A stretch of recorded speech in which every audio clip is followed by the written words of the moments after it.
Cette émission est une production de la télévision régionale des Moulins.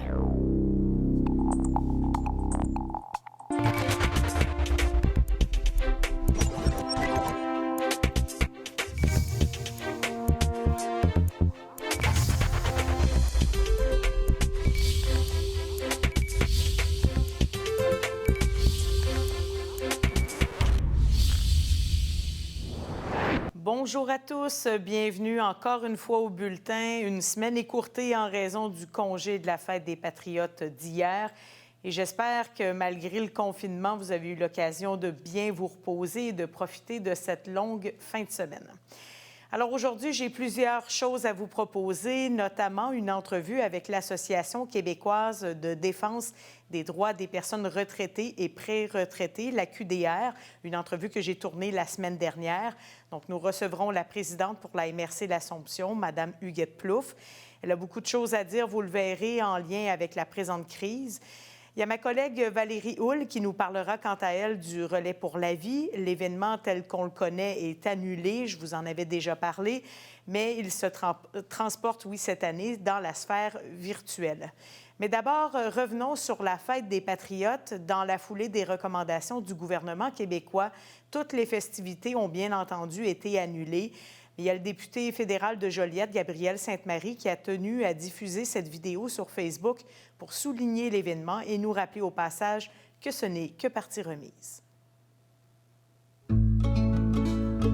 Pendant 3 années, mon équipe et moi avons eu le plaisir de vous accueillir sur la place du marché pour célébrer la Journée nationale des Patriotes. Malheureusement, cette année, c'est annulé. Ne vous inquiétez pas, ce n'est que partie remise. Même si on ne peut pas se rassembler pour souligner cette journée, je voulais quand même pas passer sous silence cet événement. Soyons en 2020 des patriotes de notre temps.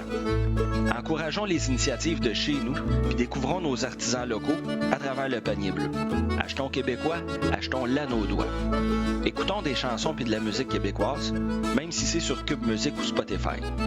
La crise qui nous secoue nous rappelle bien que la musique puis les arts, ça adoucit nos journées, même les plus grises.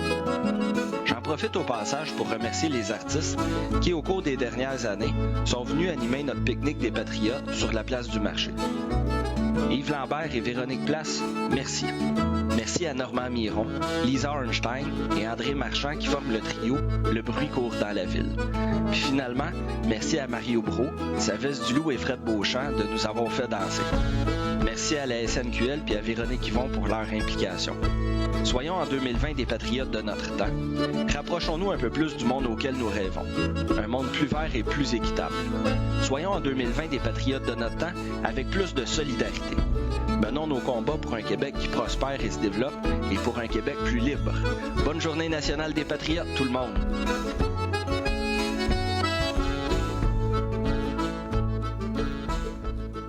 Et c'était notre section Fête des Patriotes. Donc, en ce temps de confinement, il y a de nouveaux produits qui apparaissent sur les tablettes. Et c'est le cas pour les cidres. C'est un produit du terroir qui est de plus en plus apprécié des consommateurs. C'était d'ailleurs la semaine dernière la 3e édition de la Semaine québécoise des cidres.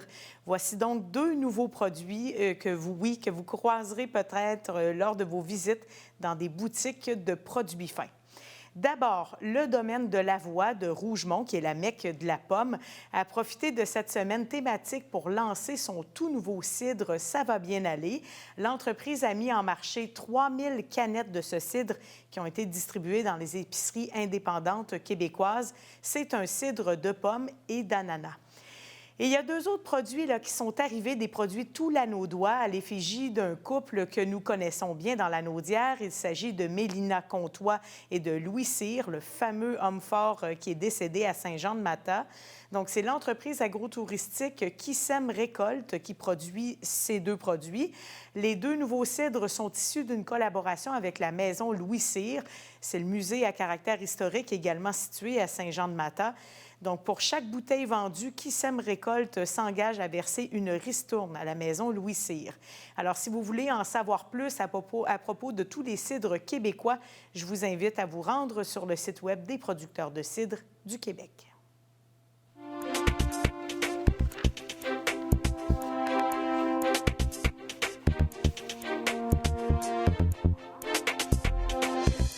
Et durant le long congé, les cas de COVID-19 n'ont pas pris de pause. Ils ont continué à s'accumuler dans la province. Hier midi, nous en étions à 43 000 cas confirmés, dont 3 596 décès. Le déconfinement s'amorcera bel et bien la semaine prochaine à Montréal pour les entreprises qui ont une porte qui mène vers l'extérieur. Ça inclut les commerces des MRC, des Moulins et de l'Assomption. Quant à ceux de la MRC de Joliette, les commerces y sont ouverts depuis le 4 mai. Il n'y a pas de changement à cet état de choses-là qui est prévu d'arriver. Pour ce qui est des écoles, nous avons appris la semaine dernière que celles-ci vont demeurer fermées à Montréal et ça inclut nos MRC, celles des Moulins, de l'Assomption et également Joliette. Quant aux services de garde, ils vont rouvrir normalement le 1er juin à moins de contre-indications. Voici les derniers chiffres publiés par le CIS de Lanaudière. Ils datent de quelques jours déjà, soit de vendredi. Sur sa page Facebook, l'organisation explique que les prochains chiffres officiels en carte et en tableau seront normalement dévoilés aujourd'hui. Et qu'à cela ne tienne, sur le bilan provincial qui trace aussi le portrait des régions, on apprenait hier qu'on en était maintenant rendu à 3 435 cas de contamination pour Lanaudière. C'est 300 de plus que le bilan de vendredi dernier. Lanaudière est aussi toujours bonne troisième au Québec pour le nombre de cas de COVID-19 enregistrés par 100 000 habitants. Nous sommes loin derrière Laval ou Montréal, comme vous le voyez, mais relativement loin aussi devant la Montérégie et les Laurentides. Pour ce qui est du taux de décès, nous arrivons 4e avec 28 décès par 100 000 habitants. Et les deux tableaux que je viens de vous présenter proviennent du journal La Presse. L'organisme qui chapeaute la gestion du transport en commun dans le Grand Montréal, l'Autorité régionale de transport métropolitain, sollicite l'aide de Québec pour éponger des pertes de revenus occasionnées par la COVID-19 qui s'élèverait maintenant à plus de 165 millions de dollars. C'est un chiffre qu'on estime en date à la fin de mai.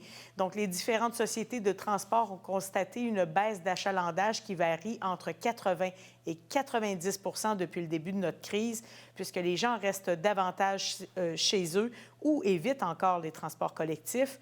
Et dans plusieurs autobus, il y a aussi l'embarquement par l'arrière qui empêche la vérification des titres de transport. Donc, il pourrait y avoir des baisses de revenus de ce côté-là aussi. Pour contrôler l'hémorragie, la RTM aurait des discussions actuellement avec le gouvernement du Québec pour que ce dernier assume une partie de la facture liée à la chute des revenus des sociétés de transport qui desservent des villes comme Montréal, Laval, Longueuil et bien sûr nos municipalités sur les couronnes nord et sud. Et pour redonner de la vigueur à l'économie, le gouvernement du Québec devancera les investissements prévus au plan québécois des infrastructures 2020-2030 dans plusieurs secteurs. Ce plan prévoit maintenant pour la présente année financière des investissements qui pourraient aller jusqu'à 13,9 milliards de dollars plutôt que les 11 milliards initialement prévus. Ces investissements serviront à la réalisation de plusieurs projets en santé, en éducation et aussi en transport routier et collectif. Et de ces 2,9 milliards de plus, il y a 700 millions qui seront consacrés au réseau de la santé, ce qui comprend l'ajout de lits dans différents hôpitaux, comme à Pierre-le-Gardeur, par exemple, et le démarrage accéléré des maisons des aînés. Petit résultat de sondage maintenant, un sondage commandé par la firme KPMG. Donc, la majorité des Québécois se disent prêts à sacrifier leur intimité pour freiner la COVID-19. Cela réfère bien entendu à l'utilisation d'une application de retraçage sur nos téléphones intelligents. Donc, 45 des Canadiens souhaitent que le fédéral impose l'utilisation d'un tel outil, alors qu'au Québec, c'est un peu plus. On parle de 51 % des Québécois sondés. Pendant ce temps, la presque totalité des répondants au sondage sont davantage préoccupés par la santé publique et la sécurité que par le sort de notre économie. Même que dans les provinces atlantiques, on dit que 99 % des répondants feraient passer le bien-être commun avant la question économique. Toutefois, chez les Canadiens de 18 à 24 ans, ce taux chute à 88 %. Quant à une éventuelle vaccination, il y a 83 % des Canadiens qui auraient l'intention de se faire vacciner, bien sûr, lorsque le vaccin sera disponible. On parle principalement des gens de 65 ans et plus, dans une proportion de 89 %. On remarquera que chez les 35-44 ans, c'est 75 % des gens qui auraient l'intention de se faire vacciner. C'est plusieurs points en dessous de la moyenne.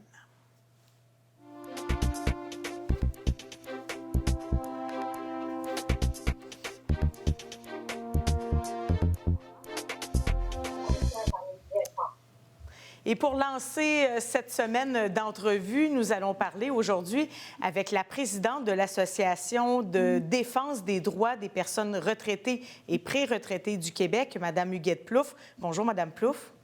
Bonjour, madame.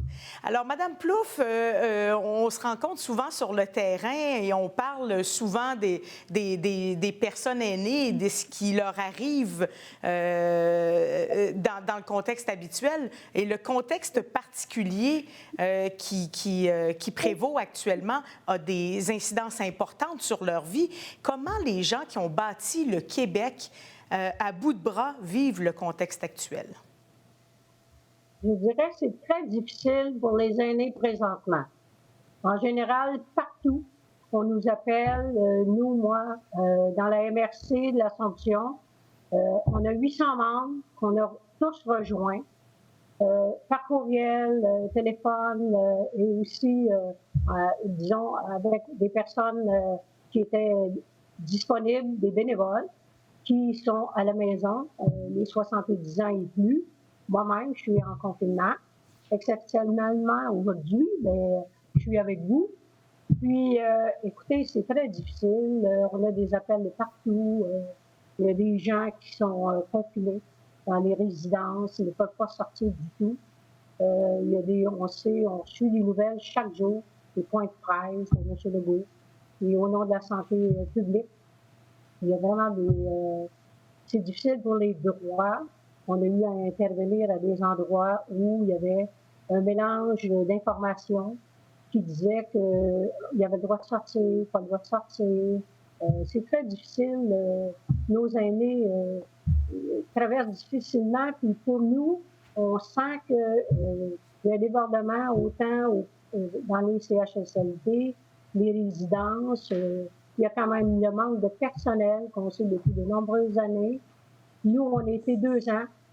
On se promenait avec mon intervenante, Mme Nathalie Pelletier, pour expliquer aux gens leurs droits, savoir la maltraitance, on constate, c'est organisationnel dans le moment.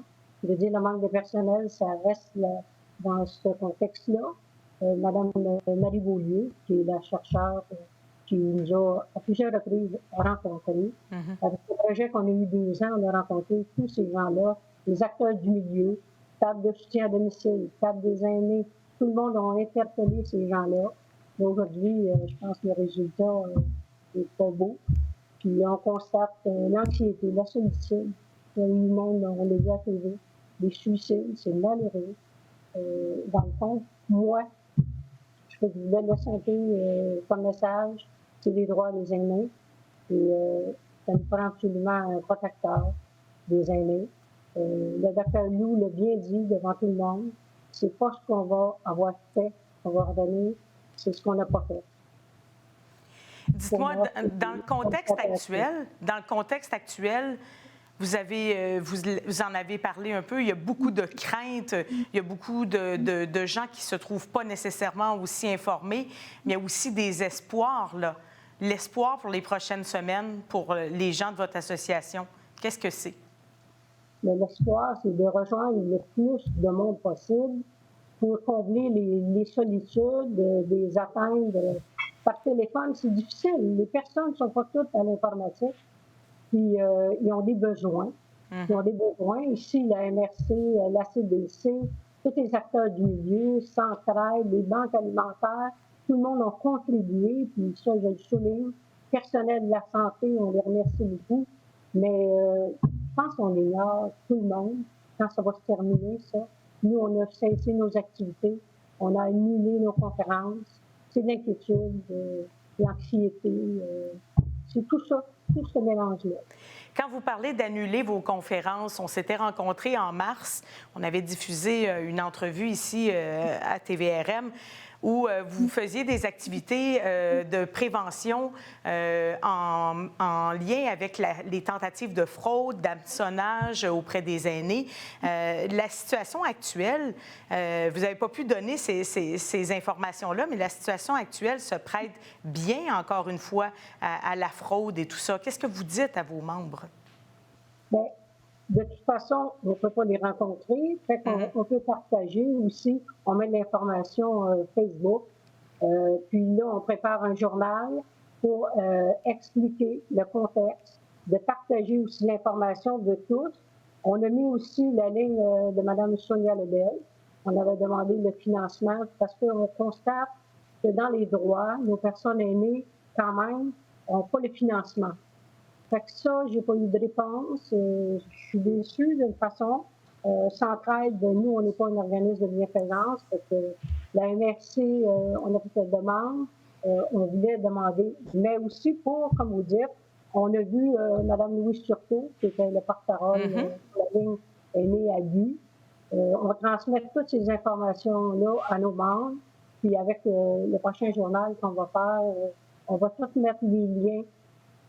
Parce qu'il y a des personnes, il faut communiquer par la poste, là, puis souvent elle est plus lente de ce temps-ci. Oui. C'est les moyens qu'on a fait. On suit toujours les actualités. Et on rappelle que le 6 de l'Anaudière, qui a fait une campagne de promotion la semaine dernière pour la ligne abus, pour que soient dénoncées les situations là, qui pourraient mettre en péril là, la santé physique et l'intégrité physique des gens, des aînés. Bien, merci beaucoup, Mme Plouffe. Et puis, on espère que pour l'ensemble de vos membres, la situation va s'améliorer et que bientôt, on pourra avoir un déconfinement et à nouveau tous se croiser dans de meilleures situations. Merci beaucoup, Mme Plouffe.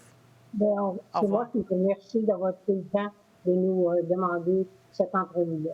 Merci beaucoup. Merci, au revoir. Bonjour. Et depuis le 4 avril, les chefs et les brigades d'établissement des 4 coins du Québec ont relancé leurs fourneaux et sont à pied d'œuvre pour atteindre l'objectif des cuisines solidaires.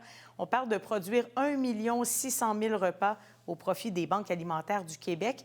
La tablée des chefs, instigatrice de cette grande corvée alimentaire, a annoncé qu'il y avait plus de 800 000 portions qui ont été cuisinées jusqu'à maintenant et livrées aux banques alimentaires. Et ça pour nourrir à travers le Québec de nombreuses personnes et familles qui sont dans le besoin. Au cours des dernières semaines, ce sont plus de 500 tonnes d'aliments qui ont été offerts par toute l'industrie alimentaire. On parle notamment de 18 000 kilos de pommes de terre, de 2 600 kilos de cheddar et, attention, près de 100 000 kilos de poulet. L'équipe réduite de TVRM est toujours à pied d'œuvre pour vous offrir un bulletin quotidien qui parle de vous, les Lanaudois. Alors faites-nous connaître vos événements, il nous fera plaisir d'en parler sur nos ondes.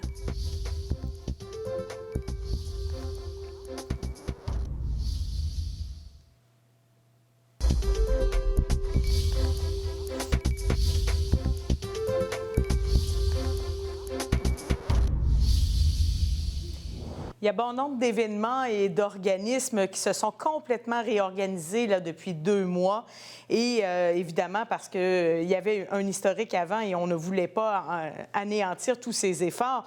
On a vu des miracles aussi se mettre en place. Et aujourd'hui, Valérie, vous nous parlez du Relais pour la vie qui fait partie de ces organismes. Oui, exactement. Le Relais pour la vie qui a fait comme bon nombre d'autres organismes, événements, qui s'est complètement réorganisé en raison de la pandémie. On le sait, hein, un autre des facteurs, en fait, je vous en parle à toutes les semaines, tous les secteurs qui sont touchés par cette pandémie, avec les événements annulés, avec l'économie de ces secteurs-là qui est touchée. Bien, la philanthropie, les organismes qui amassent de l'argent pour une bonne cause, ça ne fait pas exception. Évidemment, les gens, notamment, ont perdu perdu leur emploi, bon nombre d'entre eux. Alors, on a tendance, on n'a pas le choix. On peut moins donner à ces organismes, à ces bonnes causes-là, d'habitude qui se multiplient. Et il y a aussi le fait que les événements importants, là où les organismes, là où les organisations accumulent leur argent au cours de l'année, ils peuvent plus les tenir. Alors, les campagnes de financement, les grands événements, tout ça est annulé jusqu'au mois de septembre. Et ça représente des millions de dollars. Bien sûr, la Société canadienne du cancer qui amasse des fonds pour la recherche pour le cancer, ça n'y fait pas exception, hein. On parle de pertes de revenus qu'on estime pour cette crise-là de 80 à 100 millions de dollars sur un budget de 180 millions de dollars annuellement. Bien sûr, l'événement principal de tout ça, c'est les relais pour la vie qui se tenaient dans l'ensemble du Canada, hein, au mois de mai, au mois de juin. Et là, on doit trouver une façon un peu de se réorganiser, pas nécessairement pour amasser de l'argent, parce qu'on le sait qu'on n'atteindra pas nécessairement les objectifs, mais on ne veut pas non plus abandonner les gens qui sont touchés de près, de loin par le cancer, les gens qui ont un cancer, mais aussi les familles, des proches. Il ne faut pas oublier que les relais pour la vie, là, il y en a 375 au Canada. Ça représente 74 000 participants. Et annuellement, là, en 2019, on avait amassé 23,5 millions de dollars seulement avec ces événements-là qui, je vous le rappelle, se tiennent à partir généralement le vendredi soir. Et ça se poursuit toute la soirée. Et là, les gens marchent sur un site circonscrit. Il y a des activités qui se tiennent, il y a des cérémonies en hommage aux gens qui ont le cancer, des gens qui nous ont quittés à cause du cancer et aussi aux survivants. On leur fait un hommage. Ensuite, il y a des prestations musicales pour célébrer la vie. Et là, les gens marchent toute la nuit. Il y a des équipes qui se forment, des équipes qui, chacune d'entre elles, amassent de l'argent. Et toute la nuit jusqu'au lendemain matin, on marche, on se relaie, on se monte une tente, on se monte une installation et on passe du temps avec notre équipe jusqu'à 7 heures le lendemain matin où là, le fameux montant de notre relais pour la vie régionale est annoncé. Et on sait que dans la région, les relais pour la vie sont extrêmement actifs, notamment le relais pour la vie Terrebonne-Mascouche qui, l'année dernière seulement, a amassé 431 538 $, celui du Grand-Joliette, 258 852 $. Des événements très importants pour la région. À Terrebonne-Mascouche, c'est une grande tradition de se réunir lors de ce relais pour la vie-là qui a lieu toujours en juin. Et malheureusement, ça n'aura pas lieu. Par contre, on a des idées pour rendre hommage aux gens quand même à cet événement-là. Si je ne me trompe pas, Valérie, même le relais pour la vie de Terrebonne-Mascouche a même déjà été un des plus gros au Canada, un des plus importants là, pour les dons amassés. À quoi ça va ressembler là, cette année, ce dont vous nous parlez? Enfin, on veut que ça ressemble le plus possible à un relais pour la vie original. Donc, on va conserver les cérémonies d'hommage, donc aux survivants, aux gens touchés par le cancer, ainsi que pour ceux qui nous ont quittés. Mais tout ça va se passer dans le confort de son foyer, encore une fois. Ça va avoir lieu le 13 juin, de 19h à 21h. On se connecte sur le site du relais pour la vie. On peut les équipes, en fait, qui avaient déjà commencé à amasser des fonds, c'est pas perdu, hein. Ces fonds-là vont aller à la recherche pour le cancer et ces équipes-là sont automatiquement inscrites, mais on peut aussi s'inscrire parce que l'idée aussi, c'est d'envoyer un message aux gens pour leur dire « Vous ne serez pas seuls, on vous ne lâche pas, même s'il y a une crise actuellement et qu'on ne peut pas être physiquement près de vous, eh bien, on est toujours là. » Alors, les gens sont invités à s'inscrire sur le site. Il reste encore presque un mois, là, on peut soit amasser des fonds ou tout simplement assister à l'événement virtuel. Je vous le disais, il y aura les cérémonies, mais il y a aussi des prestations musicales. Il y a plein d'annonces à venir. Là, on veut en faire un grand événement à travers le Canada parce que, contrairement aux relais pour la vie qui habituellement sont un par un, eh bien là, ce sera tous les participants du Canada en même temps qui seront célébrés et ça va prendre une tournure exceptionnelle. L'objectif, c'est pas, comme je vous le disais, nécessairement d'amasser le plus d'argent possible, mais c'est d'être là pour les gens touchés par le cancer. Et ces efforts-là, ça aide vraiment à apporter de l'aide concrète dans le day-to-day là, des gens qui vivent avec la réalité du cancer.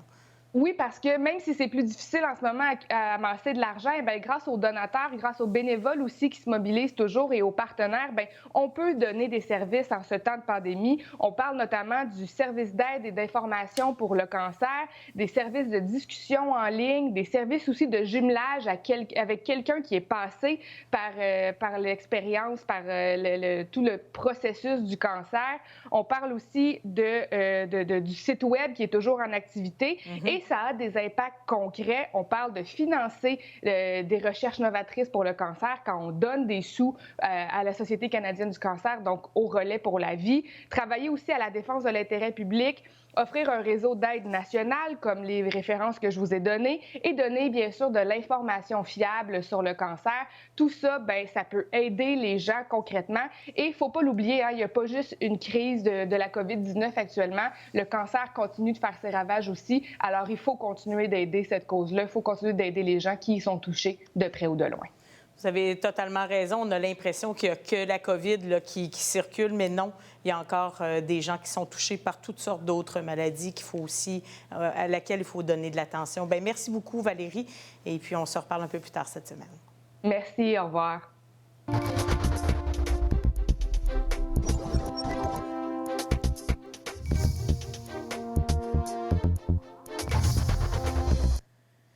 Consciente que le Québec traverse actuellement l'une de ses crises les plus importantes de son histoire, il y a la mairesse de Repentigny, Chantal Deschamps, qui a émis un communiqué la semaine dernière dans lequel elle en appelle à la solidarité collective. Elle dit « Grande région de Montréal, Lanaudière, Couronne Nord et Sud, région administrative, le Québec de 2020 doit former dorénavant une seule et même entité. » Je vous rappelle que Mme Deschamps, c'est une politicienne municipale d'expérience. Elle siège, en plus d'être mairesse là, de Repentigny depuis 1997, elle siège également au conseil d'administration de l'Union des municipalités du Québec depuis 2001. Et elle se dit persuadée que l'ensemble des instances décisionnelles vont ressortir grandies de l'épreuve que nous vivons. Nous tentons actuellement, là, nous recevrons probablement la mairesse Deschamps en entrevue la semaine prochaine pour parler davantage de ce sujet. Et c'est à compter d'aujourd'hui que la ville de Mascouche procède au rinçage annuel de son réseau d'aqueducs. Cette opération permet de déloger les dépôts qui adhèrent aux conduites, en plus d'assurer une meilleure qualité de l'eau en éliminant les foyers potentiels de développement de bactéries. Le rinçage du réseau peut entraîner une légère diminution de la pression ou encore une interruption complète qui peut durer quelques minutes. Il y a une coloration rougeâtre provenant du délogement de la rouille qui peut aussi être observée. Il ne faut pas s'en faire. En cas de coloration de l'eau, vous ouvrez les robinets d'eau froide et vous laissez s'écouler l'eau pendant environ 15 minutes ou encore jusqu'à ce qu'elle devienne totalement incolore. L'opération de rinçage va être en cours à compter d'aujourd'hui et ce jusqu'à la fin du mois de juin. La ville de Joliette va devancer la tenue des travaux de réfection de la rue Saint-Charles-Borromée-Nord. C'est entre le boulevard Manceau et la voie ferrée. L'échéancier initial prévoyait le début du chantier à la fin de juin. La ville de Joliette a confié le mandat à Généreux Construction. Le tout va commencer lundi prochain, le 25 mai, jusqu'au début novembre. Et rappelons que le réseau souterrain actuellement en place sur cette rue date de 1903. Les travaux vont être divisés en 4 phases et il y a des chemins de détour et de la signalisation qui vont vous indiquer les chemins à prendre. Alors, c'est déjà la fin du bulletin. Je vous donne rendez-vous demain midi pour un autre bulletin de nouvelles toute la Naudoise. À demain.